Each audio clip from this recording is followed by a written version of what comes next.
Bienvenidos tengan todos al Diplomado en Asistencia Técnica Integral y Desarrollo Comunitario, segunda versión. En esta oportunidad vamos a hablar sobre el primer módulo que implica los fundamentos de la asistencia técnica integral y desarrollo comunitario. El contenido del módulo 1 establece 6 temáticas que nos permitirán conocer el proceso de asistencia técnica integral y desarrollo comunitario. A partir de las actividades realizadas dentro del proceso del desarrollo comunitario y la asistencia técnica integral, un aspecto muy importante es la sistematización de experiencias y la medición y evaluación de las mismas para verificar el éxito de las actividades realizadas o las actividades que se puedan recomendar para reforzar aquellos aspectos que no se hayan podido tener éxito. Entonces, hoy vamos a hablar de esa temática que corresponde al último tema de este módulo. ¿Qué es la sistematización? El concepto de sistematización no es un nuevo, su aparición y el desarrollo ha estado ligado al desarrollo del método científico y en los últimos años sus usos más frecuentes han estado asociados básicamente a dos campos, a la sistematización de información o sistematización de datos y a la sistematización de experiencias.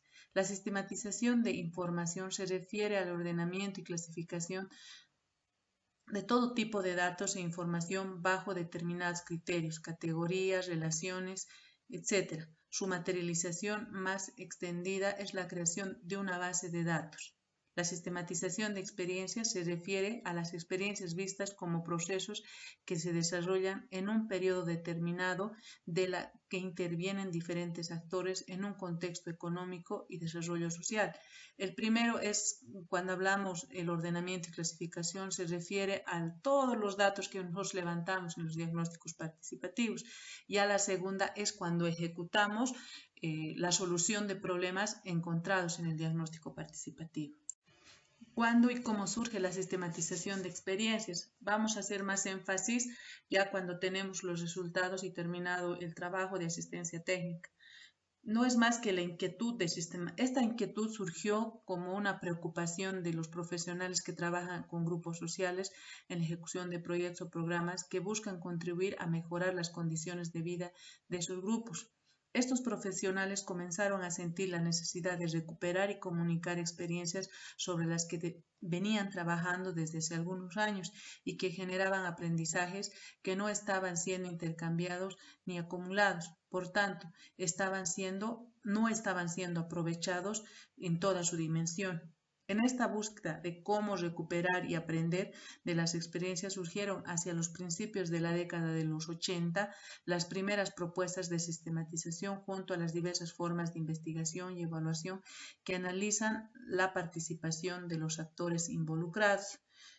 En pocos años ya se fue un poco redactando algún tipo de documentos que permitía ya esta sistematización de experiencias con más detalle, ¿no? que nos sirven para mejorar las actividades que vamos a desarrollando en temas de proyectos sociales. ¿Cuál es la importancia de la sistematización en proyectos de desarrollo rural? La contribución de la sistematización del desarrollo es fundamental porque permite recuperar y revalorar las experiencias y contribuye a comprender los factores que determinan el éxito o fracaso de la intervención. Vamos a nombrar algunas razones que justifican la sistematización y que dan cuenta a su utilidad. Uno, contribuye a mejorar las estrategias, enfoques y metodologías. Otro que retroalimenta las intervenciones de los equipos y la institución y permite introducir correcciones.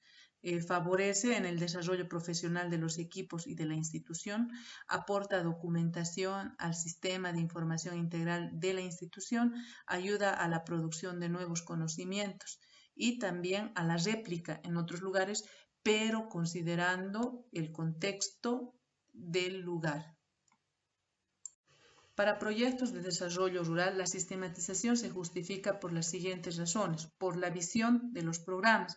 Desde una visión convencional, los proyectos son instrumentos a través de los cuales se ejecutan políticas o estrategias previamente definidas. También podemos mencionar porque se requiere traspasar niveles de lo micro a lo macro. La experiencia exitosa que no se difunde ni adopta queda para unos pocos, para los técnicos que participaron en ella y para las familias que fueron directamente beneficiadas. Se necesita trascender ese nivel y difundir resultados más amplios a sectores vinculados en la problemática de la inseguridad alimentaria, de proyectos de riego, agua potable. Otra forma de justificar es porque un sistema completo de planificación, seguimiento y evaluación participativa requiere de la sistematización. La sistematización retroalimenta el proceso de análisis para la planificación, el seguimiento y evaluación. También aporta insumos que permiten la toma de decisiones adecuadas y posibilita que los técnicos y productores puedan superar las dificultades con base a la experiencia. Aporta además, con relación a otros métodos o herramientas de seguimiento, aspectos cualitativos difícilmente mensurables, que solo son apreciables en un contexto integrador como el de la sistematización. Otro aspecto importante que podemos mencionar es porque la ejecución de los programas necesita generar aprendizaje en los técnicos y en las familias beneficiarias. El aprendizaje desde el análisis crítico de la experiencia permite comprender nuestras prácticas, tanto a partir de aciertos como errores, y contribuye a mejorar los resultados del programa. Otra justificación es porque se pretende contribuir a construir conocimientos basados en la experiencia, a promover y difundir los resultados de experiencias que han logrado y se ha probado su adaptación a las características del medio y que han sido adoptadas por los productores o los beneficiarios. La sistematización ahí contribuye en la generación de conocimientos y tecnologías apropiadas, reduciendo así la dependencia de modelos externos. Otro aspecto que justifica es porque deben articular alianzas para adoptar y masificar las soluciones conocidas. Ahí podemos decir que las alianzas surgen del conocimiento del quehacer de las instituciones. La sistematización de experiencias y su difusión ahí permite llegar a aquellos organismos e instituciones con quienes se interesa establecer alianzas. Otra justificación importante es porque interesa incrementar la eficiencia de la inversión y el impacto. Otra justificación es porque la experiencia relevante deben ser divulgadas y ampliamente conocidas. Otra justificación, porque se debe contribuir a sensibilizar a los gobiernos, sean municipales, departamentales, sobre los problemas de la inseguridad alimentaria provocada por el problema que se ha solucionado o por algún tipo de proyecto que pueda faltar en la zona. Otra forma de justifica, se busca compartir experiencias entre diferentes tipos de comunidades con el mismo tipo de problema. De esta forma queda justificado, ¿no? La importancia de sistematización de los resultados obtenidos en la intervención de un proyecto. Esto nos permitirá socializarlo y poder adaptar este tipo de experiencias a otros ámbitos, otras comunidades con los mismos tipos de problemas.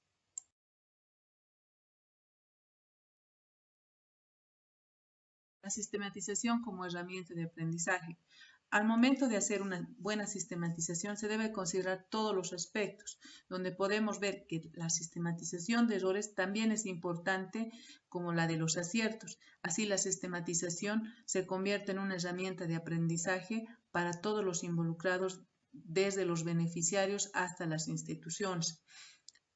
Tenemos un cuadro que nos muestra cómo era antes la sistematización tradicional y cómo es la nueva forma de sistematización. Antes, en el tema de priorización, lo que se hacía al sistematizar solo se investigaba cómo enseñar. Actualmente investiga cómo aprender. Las actitudes que se tomaban en el momento de la sistematización era de enseñar, de corregir, de evaluar, de marcar objetivos y contenidos.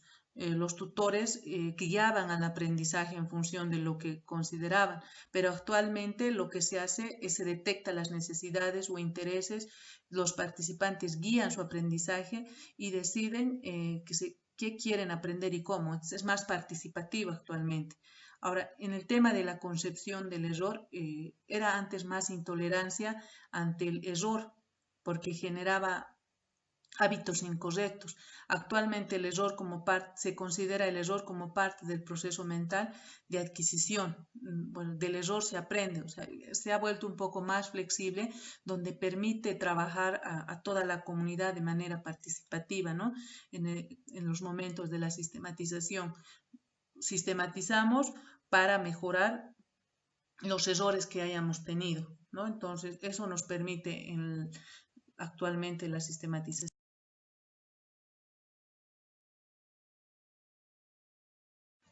Sistematización, investigación y evaluación. Entre estas tres formas de aproximación a la realidad existen también una estrecha vinculación, así como las evaluaciones contienen informaciones y valoraciones que pueden ser muy útiles para el proceso de sistematización. Los resultados de la sistematización también pueden nutrir una evaluación con importantes insumos. Por otra parte, el uso de algunos métodos y técnicas de investigación es indispensable en procesos de sistematización, pero al mismo tiempo hay diferencias que las distinguen claramente. Aquí en el presente cuadro mostramos las diferencias que existen entre sistematización, investigación y evaluación. En el momento cuando se trata del objeto de conocimiento, la sistematización realiza una práctica social o experiencia de investigación en la cual se han jugado roles protagónicos. En cambio, la investigación es un aspecto o dimensión de la realidad social frente al cual el investigador se sitúa externamente.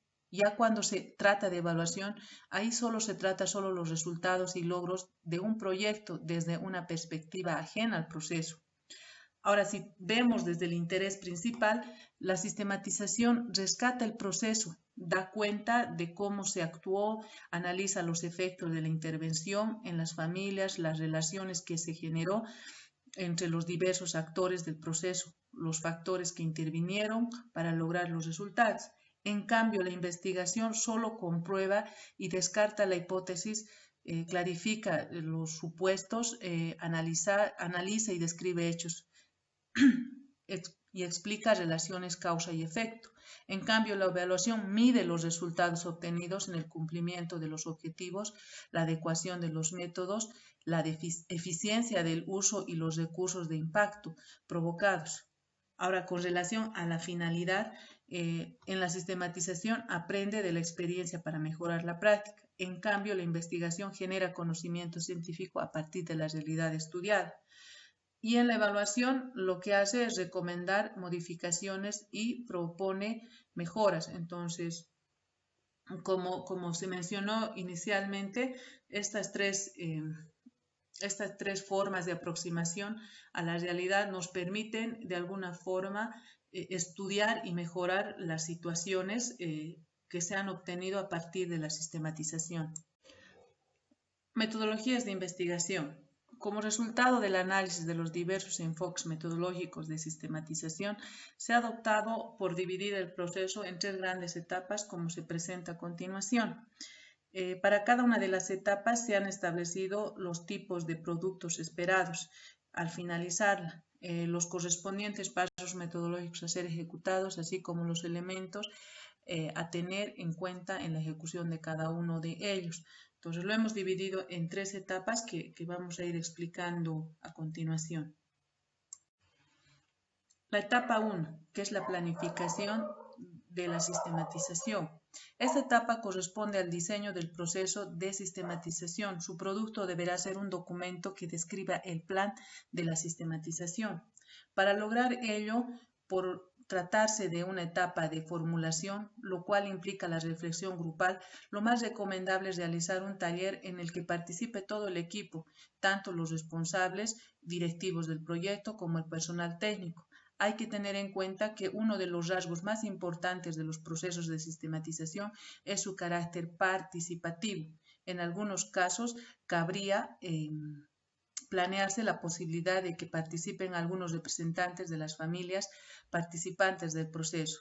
Para esta etapa se propone 4 pasos metodológicos: la delimitación del objetivo, la definición del objeto, la identificación del eje de sistematización y la definición del método a utilizar.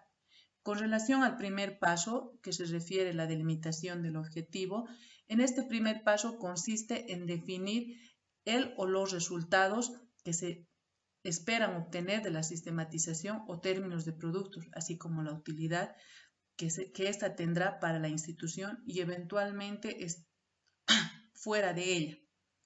Para ello hay que plantearse las siguientes preguntas: ¿para qué sistematizar? ¿Qué producto queremos obtener? ¿Qué utilidad tendrá para nosotros y para las instituciones y familias participantes? ¿Para qué podría ser útil? La formulación del objetivo debe responder a algunas de esas preguntas, la mayoría de las cuales tienen que ver con la utilidad de la sistematización. Sin embargo, hay que tener en cuenta que si bien esta resulta evidente en la medida que nos proporcione aprendizaje para la retroalimentación y nos permita mejorar nuestras prácticas, también es cierto que tienen algunas limitaciones. En este sentido, cabe mencionar que la sistematización se realiza sobre una experiencia en particular, lo que limita las posibilidades de efectuar generalizaciones. Este aspecto la diferencia de la investigación científica. Un segundo paso dentro de la planificación de la sistematización es la definición del objeto. Una vez definido el objetivo de la sistematización, debemos definir su objeto, es decir, la o las experiencias que queremos sistematizar. En este caso, las preguntas a plantearse son las siguientes: ¿qué experiencias vamos a sistematizar? ¿Sistematizaremos todas las experiencias o solo un aspecto o parte de la misma? ¿Abarcaremos solo un periodo o una etapa determinada? ¿Cuáles criterios seleccionaremos la experiencia y qué ponderación le daremos a cada uno de estos? Es importante delimitar adecuadamente la experiencia, no solo en el tiempo, sino también en el espacio. Siempre debemos procurar abarcar no mucho, a riesgo de quitarle la profundidad a nuestro análisis. En este punto, la sistematización puede ser utilizada para analizar una experiencia determinada a lo largo del proceso que presenta alguna peculiaridad que se requiere comprender de forma integral. Otro paso importante dentro de la planificación es la identificación del eje de sistematización. En este punto, lo que podemos mencionar es que una vez seleccionada y definida la experiencia a sistematizar, debemos plantear las siguientes preguntas: ¿por qué queremos sistematizar esta experiencia y no otra? ¿Cuál será el enfoque central, el hilo conductor que atraviese el análisis de toda la experiencia? ¿Qué aspectos centrales de esta experiencia nos interesa sistematizar? Las respuestas a estas preguntas son fundamentales, ya que permitirá orientar todo el trabajo siguiente, en particular el proceso de recopilación de la información, dirigiéndose hacia el enfoque que interesa rescatar. A su vez nos permitirá reconstruir la experiencia en función del mismo. En el cuarto paso, que es la definición del método, en este momento del proceso, las preguntas pertinentes son las siguientes: ¿qué método vamos a aplicar? ¿Qué pasos vamos a seguir? ¿En qué momento vamos a hacer la sistematización? ¿Quién o quiénes van a sistematizar? ¿Cómo vamos a sistematizar? Estos últimos comúnmente siempre vienen ya en los términos de referencia cuando se contrata la consultoría. Entonces se aplica la metodología recomendada o la metodología contratada. Entonces, en este último punto se debe dar continuidad al proceso emitido dentro de los términos de referencia. En la segunda etapa de la metodología de sistematización es la recopilación de la información. Este es un momento crucial del proceso, ya que a través de la recopilación obtendremos todos los elementos que nos permiten reconstruir las experiencias en toda su dimensión. Por tanto, de ello dependerá la validez de nuestro análisis y la interpretación que hagamos de la experiencia. De toda la información que nos interesa recoger, hay algunos aspectos esenciales para construir la experiencia que no deberán dejarse de lado. Para esto deberíamos hacernos algunas preguntas, ¿no? ¿Cuál era la situación inicial antes de la intervención? ¿Qué problemas motivaron la intervención? ¿Qué objetivos se plantearon y qué acciones se tomaron para resolver el problema? ¿Qué factores del contexto dificultaron el proceso? ¿Qué factores del contexto favorecieron el proceso? ¿Cuáles han sido las principales etapas y momentos del proceso? ¿Cuál es la situación actual? ¿Qué cambiamos? ¿Qué produjeron y qué impactos han tenido? ¿Qué recomendaciones surgen para el futuro? Entonces, para hacer la recopilación de la información, tranquilamente podemos responder estas preguntas y podremos elaborar un documento con una información primaria, una información secundaria. Adicionalmente a la presentación se va a adjuntar un documento que les va a permitir comprender más el responder estas preguntas y poder generar la elaboración de la sistematización de la metodología.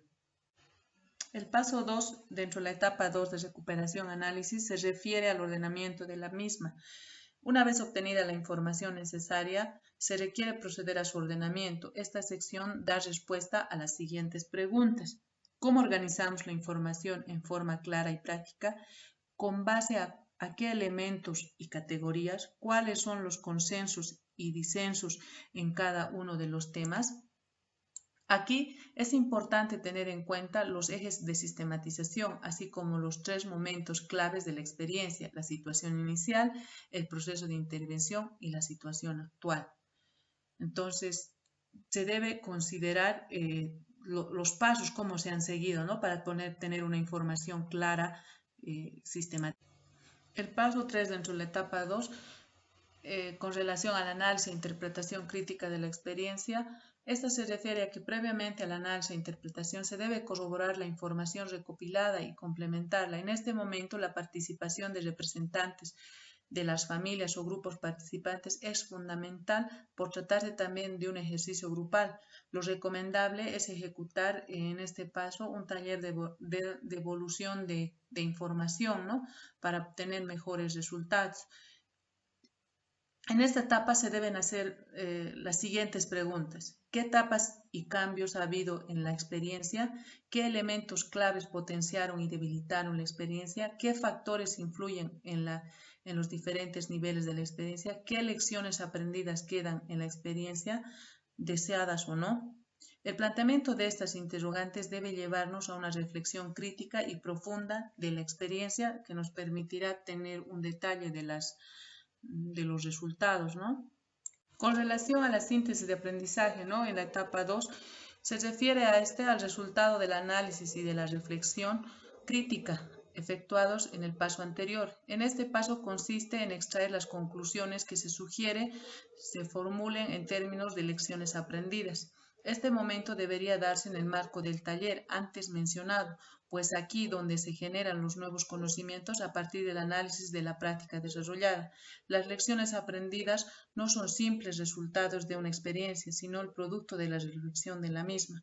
Para formular las lecciones aprendidas, algunas preguntas pertinentes podrían ser: ¿qué puede sugerirse acerca del enfoque, el método, las estrategias, los resultados, el uso de los recursos aplicados en la experiencia?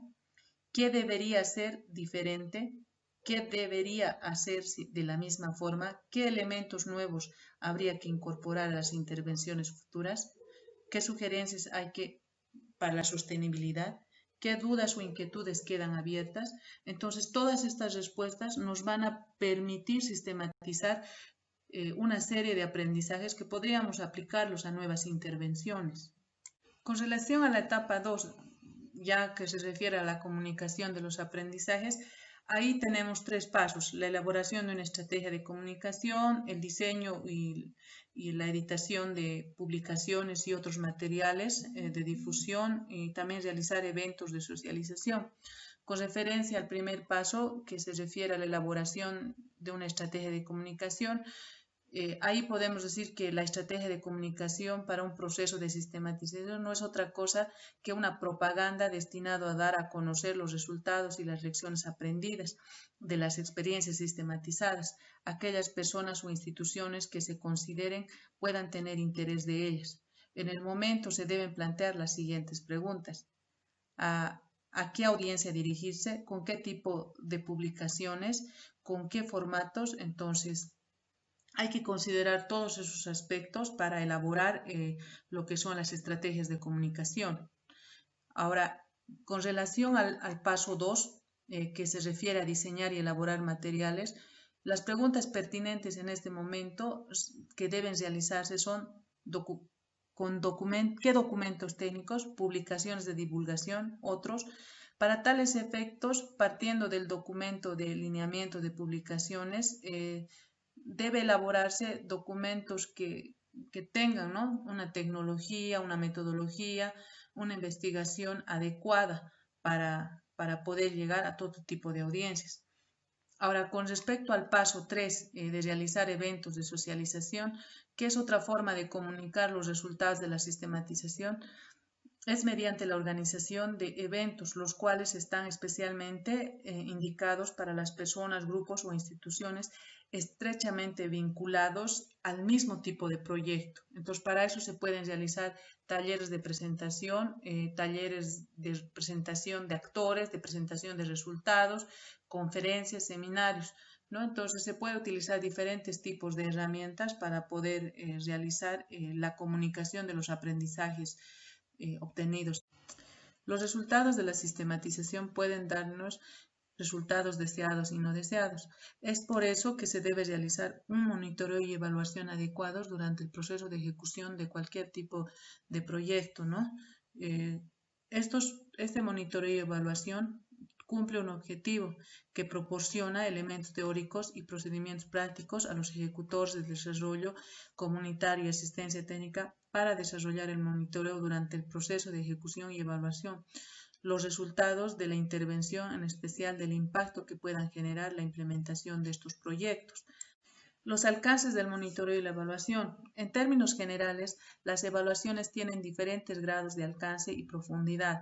Pueden realizarse evaluaciones parciales, intermedias, a medio término o finales. El tipo de profundidad de la evaluación decide quien alcances y momentos de la evaluación. En términos generales, las evaluaciones tienen diferente grado de alcance y profundidad. Pueden realizarse evaluaciones parciales, intermedias o de medio término, o al finalizar, que es la conclusión del proyecto del desarrollo comunitario y la asistencia técnica. El tipo y profundidad de las evaluaciones la decide la gerencia del proyecto desde el inicio para que estos referentes orienten el diseño de la evaluación y la metodología a emplearse para la evaluación.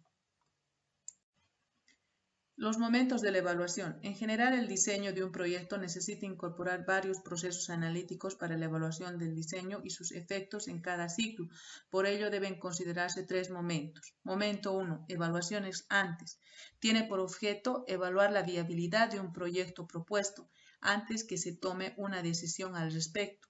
En su marco se analiza el proyecto, se comparan métodos y diseños alternativos y determina con la recomendación de que se ejecute según lo propuesto, se modifique o no se lleve la práctica. Esta evaluación no debe confundirse con la medición inicial o la llamada línea base, la cual tiene el propósito de establecer los niveles iniciales de la situación que se pretende modificar o mejorar con el proyecto y luego comparar con los resultados al incluir la intervención. El momento 2, que es el monitoreo. Este momento se desarrolla durante la ejecución del proyecto, evalúa las actividades del proceso e indica los aciertos, los errores y las dificultades. Orienta la ejecución de un proyecto hacia su finalidad, detectando problemas que hacen que el proyecto no logre los resultados previstos. Momento 3. que es la evaluación ex post.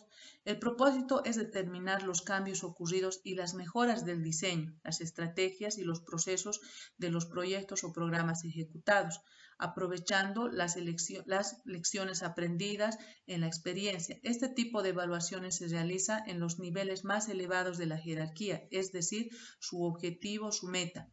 En el caso del DESCON, se debe responsabilizar.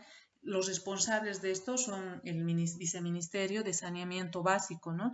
Entonces, tienen sus niveles jerárquicos quienes hacen esta evaluación. Para una buena medición de resultados, una vez fijados los objetivos de un proyecto, será necesario identificar los indicadores para medir el proceso de los mismos, donde podemos decir que un indicador es un número o una construcción numérica que establece una relación entre dos o más datos relevantes de dominio, semejantes o diversos, permite medir cuantitativa y cualitativamente y además valorar y comprobar cambios en el estado, eficiencia, eficacia o avance del trabajo en el proceso.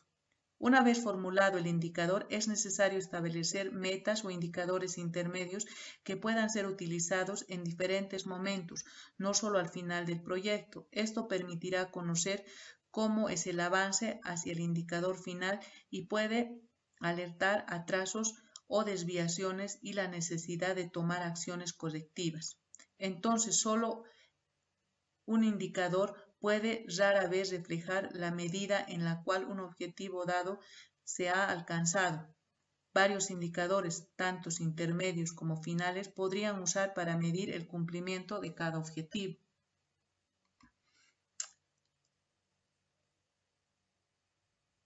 ¿Por qué es útil un indicador? Porque nos permite contar con información necesaria referida a los aspectos de medir la calidad de los productos, analizar la situación actual, comparándola con la deseada, mantener un sistema de información de cumplimiento del plan y contar con información específica, oportuna y aprendizaje y medir los logros. Los criterios para la clasificación de indicadores. Según criterios, los indicadores se dividen en indicador de proceso, indicador de resultado, indicador de producto, indicador de impacto. El indicador de proceso se refiere al seguimiento en la ejecución de las actividades programadas respecto a los recursos, materiales, al personal propuesto. Este tipo de indicadores describe el esfuerzo administrativo aplicado a los insumos para obtener los bienes y servicios programados. El indicador de resultado se refiere a los efectos de la acción institucional o de un programa sobre la población. El indicador de producto representa la cantidad y calidad de los bienes y servicios que se generan mediante la actividad de una institución o de un programa. El indicador de impacto se refiere a los efectos a mediano y largo plazo que pueden tener una o más programas en el universo de atención y que repercuten en la sociedad en su conjunto. Entonces, este último indicador es el que comúnmente no se logra evaluar porque se ve los resultados de 2 a 3 años implementado el proyecto. Considerando que el proceso de construcción y selección de indicadores es importante para el monitoreo y evaluación del proceso de intervención de tanto desarrollo comunitario y asistencia técnica, vamos a hablar sobre el proceso de construcción y selección de indicadores. Para realizar un adecuado proceso de monitoreo y evaluación es necesario disponer de indicadores adecuados y válidos. Esto implica realizar un análisis e identificación de aquellos que serán útiles para determinar si se alcanzan los objetivos esperados. Algunos aspectos importantes que puedan ayudar en este proceso son los que vamos a describir. Un indicador debe ser específico, realizable, medible, relevante y enmarcado en el tiempo establecido. No puede desfasarse los tiempos.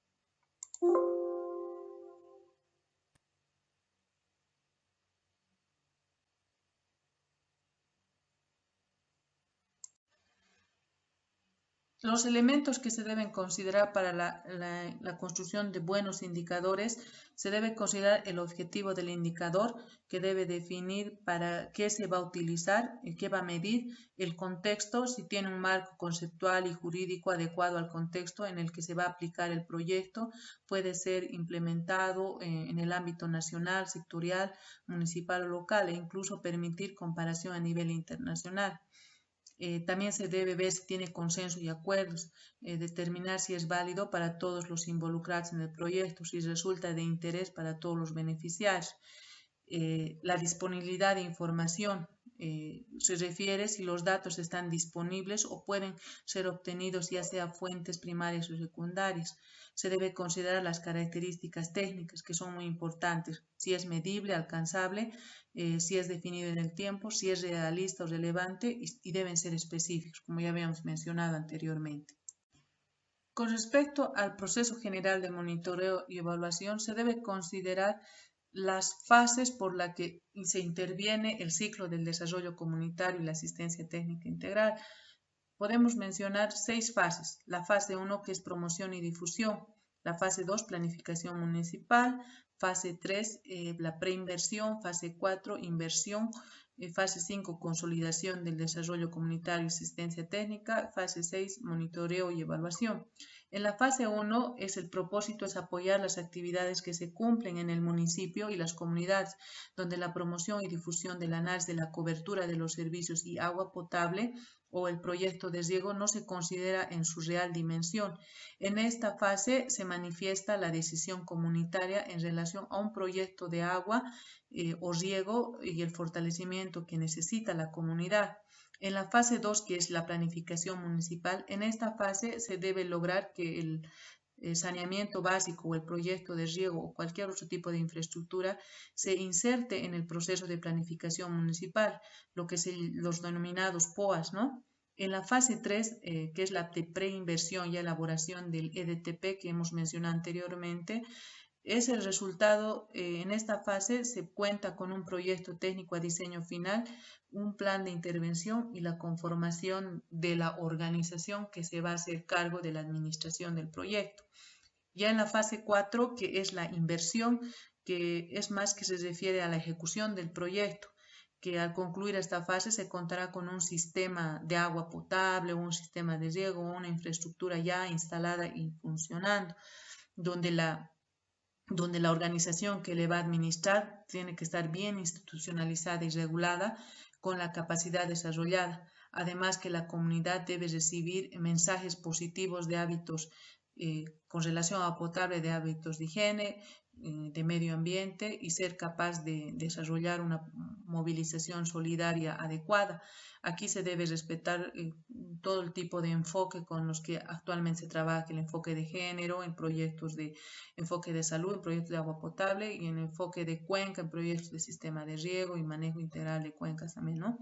Ahora, en la fase 5, que es la consolidación del desarrollo comunitario y asistencia técnica, ahí se logra el inicio de la gestión de la entidad que va a administrar el pago de tarifas en tema de agua potable, el respeto de las expresiones de derechos de agua en tema de riego y también en temas de infraestructura, las cuotas o pagos que se han asignado, ¿no? Para una buena articulación sectorial y buen comportamiento de los que van a recibir el proyecto.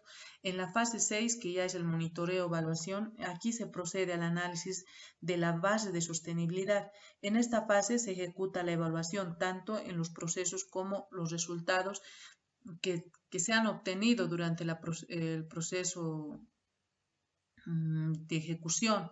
Aquí se realizará una evaluación de medio término y al concluir la implementación de asistencia técnica y desarrollo comunitario y posteriormente una evaluación de impacto anual para identificar los cambios y las condiciones de vida actual de la comunidad, o sea, cómo ha afectado la implementación del proyecto.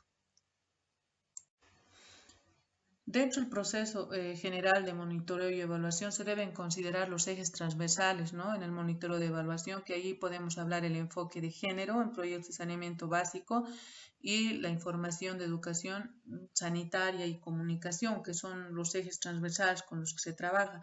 En el tema de proyectos de riego, los ejes transversales son la comercialización, el enfoque en cuencas y lo que es equidad de género también, ¿no? Y comúnmente estos dos que son la equidad de género, que el enfoque de género es que se aplica ya a la mayor parte de los proyectos, ¿no?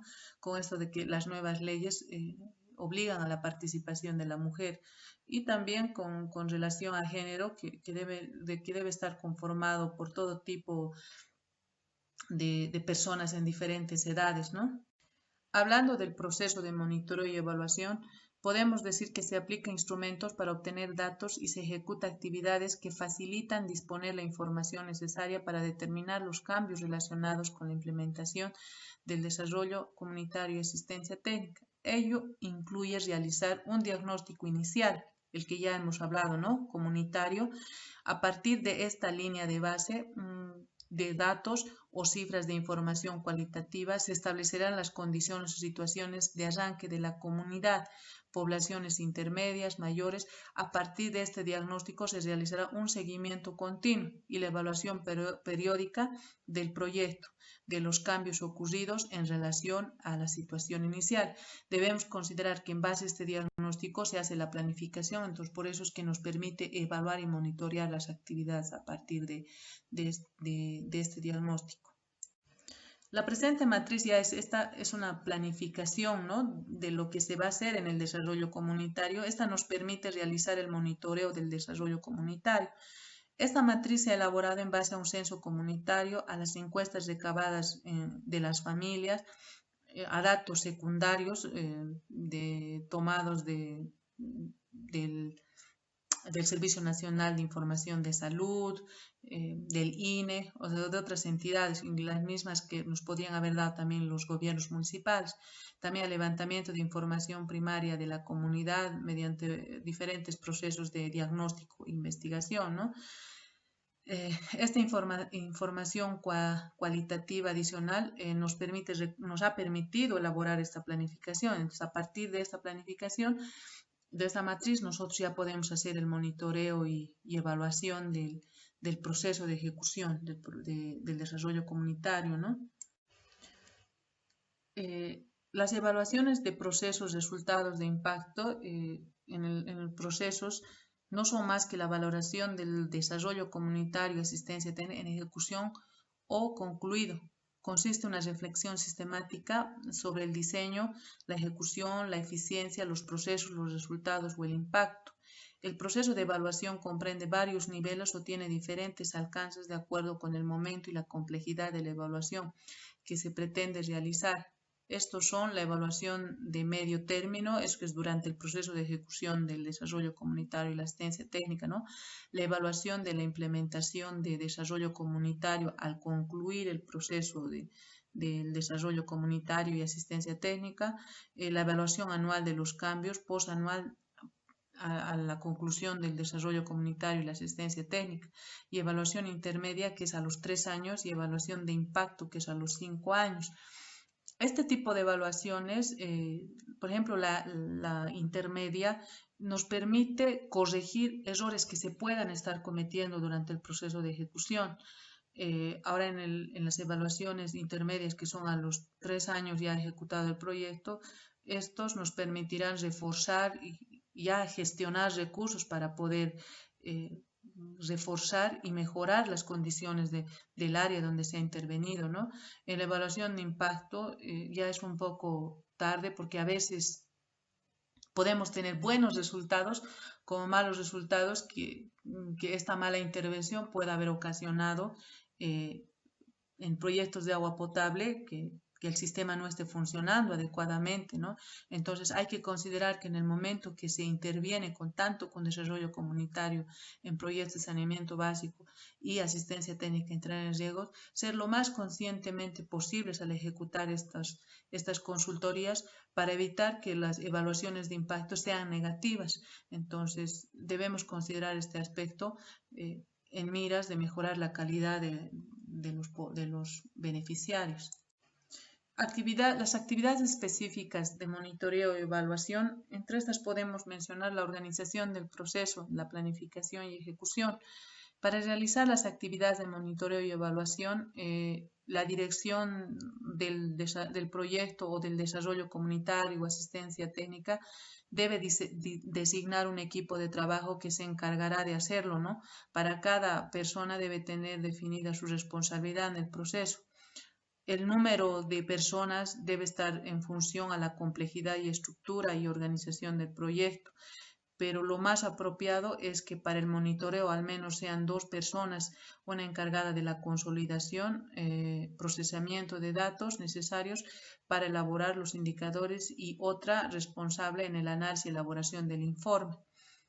Otra actividad es la evaluación, que generalmente requiere de un equipo mayor debido a la complejidad del proceso y la necesidad de realizar un levantamiento de datos mediante encuestas o revisión de fuentes secundarias. De la misma forma, el procesamiento y análisis de los datos implica la participación de un grupo multidisciplinario. Ahí pueden trabajar ingenieros, sociólogos, médicos, estadísticos, economistas, ¿no? Para el proceso de la planificación y ejecución. Ahora, otro aspecto que hay que tomar en cuenta durante las actividades es la cronología y periodicidad. De acuerdo al ciclo de ejecución del DESCON y el periodo posterior al mismo, los procesos de monitoreo y evaluación deben estar previstos en 2 etapas. La primera durante el periodo de implementación de la estrategia social y la segunda una vez concluida la intervención. Se debe realizar evaluaciones periódicas de impacto a los cambios ocurridos en temas de salud, en temas productivos, con relación al bienestar de la comunidad o para el efecto que se había contratado la consultoría. El contenido mínimo que debe tener un informe de evaluación es breve descripción, antecedentes del proyecto, periodo de evaluación, la metodología, o sea, los mecanismos de obtención y fuentes de datos, los aspectos evaluados, indicadores utilizados y sus resultados, el análisis de resultados, comparación con los objetivos y las metas previstas, conclusiones y recomendaciones. La comunicación y diseminación del reporte de la evaluación debe realizarse mediante una publicación que contribuirá a todas las instituciones involucradas en el proceso y la organización de la comunidad y la población. Además, es necesario realizar una presentación y discusión de esta evaluación en un taller o una reunión con amplia participación para consensuar los resultados y proponer los cambios o ajustes al proyecto o a la estrategia social sectorial y desarrollar un proceso de aprendizaje continuo. Entonces, es muy importante que la información que contengan estos informes sean verídicas para poder solucionar algunos problemas que todavía se estén presentando después de la intervención del proceso de desarrollo comunitario y asistencia técnica integral. Se adjuntará en bibliografía guías metodológicas sobre monitoreo, evaluación y sistematización de experiencias para que el estudiante pueda apropiar mejor estas temáticas y aplicarlas dentro de su ámbito laboral.